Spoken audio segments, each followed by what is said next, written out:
அடிக்கிற வெயிலுக்கு நம்மளே தீஞ்சு போயிடுறோம். இந்த மல்லிகைப்பூ செடிக்கு ஒரு நாள் தண்ணி விடனாலும் இந்த பூக்கள் பார்த்திங்கன்னா வாட ஆரம்பிச்சிடும். நம்மளாலே தாங்க முடியலன்னா இந்த செடி என்னங்க பண்ணோம்? மாடி தோட்டமே பார்க்க பரிதாபமாக இருக்குது.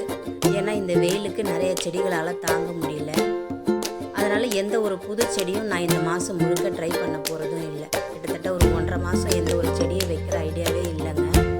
அதுக்கு மீறி நம்ம செடிகள் வைக்கணும்னு நினச்சா மண்ணுக்குள்ளே விளையக்கூடிய நம்ம கிழங்கு வகைகளை ட்ரை பண்ணலாம். எந்த ஒரு கிழங்கு செடி வச்சாலும் இந்த டைம் கொஞ்சம் நல்லா வரும். அதாவது அதுக்கும் தண்ணி பத்தாது தான், வெயில் தாங்காது தான். ஆனால் மற்ற செடிகள் விதைகள் போட்டு வர்றதை விட இந்த மண்ணுக்குள்ளே விளையிற கிழங்குகளை நீங்கள் ட்ரை பண்ணலாம்.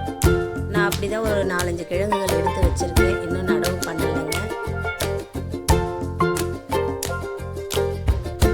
மல்லிகைப்பூ செடி பூத்து முடித்தோடனே நீங்கள் எந்த அளவுக்கு கட் பண்ணி விடுறீங்களோ அந்த அளவுக்கு நமக்கு தொடர்ச்சியாக பூக்கள் வந்துக்கிட்டே இருக்குங்க. நீங்கள் உரங்கள் கொடுக்கறனாலும் இந்த அடிக்கிற வெயிலுக்கு இந்த சீசனுக்கு பூ பார்த்திங்கன்னா நிறைய இருக்கும். மல்லிகைப்பூ செடியை நல்ல வெயிலில் வைங்க, நிழலில் வைக்காதீங்க. நிழலில் வச்சிங்கன்னா பூக்கள் தரவே தராது. நான் மொட்டை மாடியில் நடு மையத்தில் தான் இந்த செடியை வச்சுருக்கேன். நிழலில் வச்சா கண்டிப்பாக பூக்காதுங்க.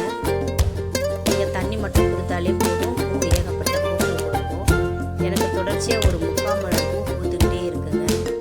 தினமும் எனக்கு தேவையான பூக்கள் ஒரு 3/4 முழம் பூ எனக்கு கிடைச்சிக்கிட்டே இருக்குது. குண்டு மல்லி, இருவாச்சி மல்லி, அதுக்கப்புறம் பார்த்திங்கன்னா நம்ம ஓரளவுக்கு பூக்கக்கூடிய மார்க்கெட்டில் கிடைக்கக்கூடிய மல்லி, இந்த மாதிரி ஒரு 4 வெரைட்டி மல்லி பூத்துருக்குங்க.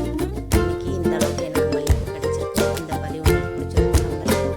லைக் பண்ணி, ஷேர் பண்ணி, சப்ஸ்கிரைப் பண்ணுங்கள். இன்ஸ்டாவில்